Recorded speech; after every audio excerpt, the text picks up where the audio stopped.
NHS doctor. NHS doctor suspended for not being able to speak English. Shock, horror.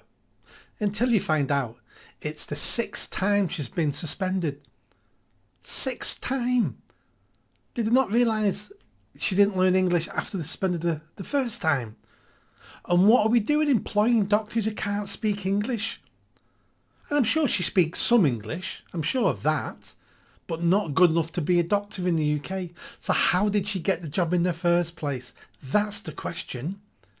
And the second question is, how many times are you going to suspend her for not being able to speak English? At what point do you sack her and send her home? At what point? This is how bad the NHS is.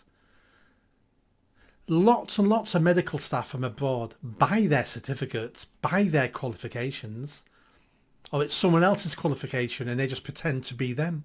The corruption from the third world is off the charts. Most people in the Western world have no idea of the level of corruption that we take our doctors from and our nurses from.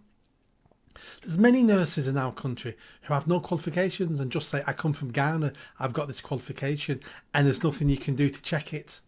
Same with the doctors, and I'm sure there's some tests. And she may be a fully qualified doctor, this particular person. That's not the issue. The issue is she can't understand the thing me and you are saying to her. That's the issue. We need to get to a stage in the NHS where we have no foreign doctors and no foreign nurses. That's how it used to be before mass immigration. And it can be like this again in a couple of years. We just stop employing people from abroad and we spend some money in training our own people. I have a family member who qualified as a nurse nearly 2 years ago. Still cannot get a job in the NHS. Let me say that again. Fully qualified nurse 2 years ago cannot get a job in the NHS. Takes us 7 years to train our doctors, and rightly so, it's a complicated job. So why don't we start training people now to become nurses, to become doctors? Nurses don't need degrees. That's a complete waste of time. We need on-the-job training, and depending how far you go, depending what level nurse you are. That's how it used to be. Was it 30, 40 years ago? We go back to those days. But no. They wanted to send as many people to university as possible so they can control them and brainwash them. And because governments are too lazy to plan for the future and don't want to spend the money training our nurses, training our future doctors, it's easy to rely on mass immigration and steal them from somewhere else.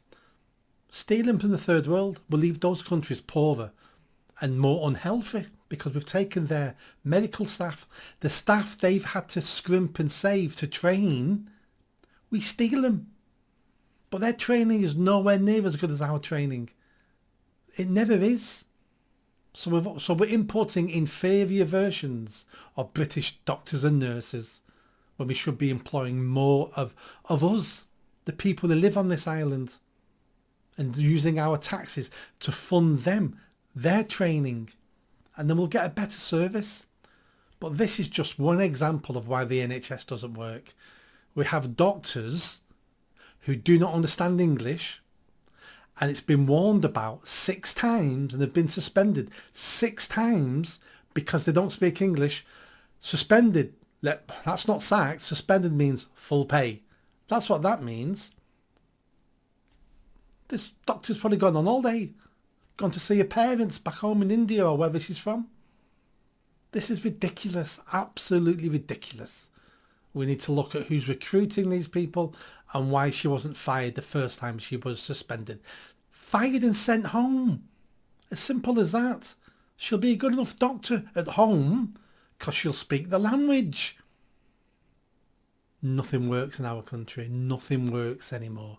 We're just crumbling away into dust. Crumbling away. Sad times. Please subscribe and I'll depress you a little more next time.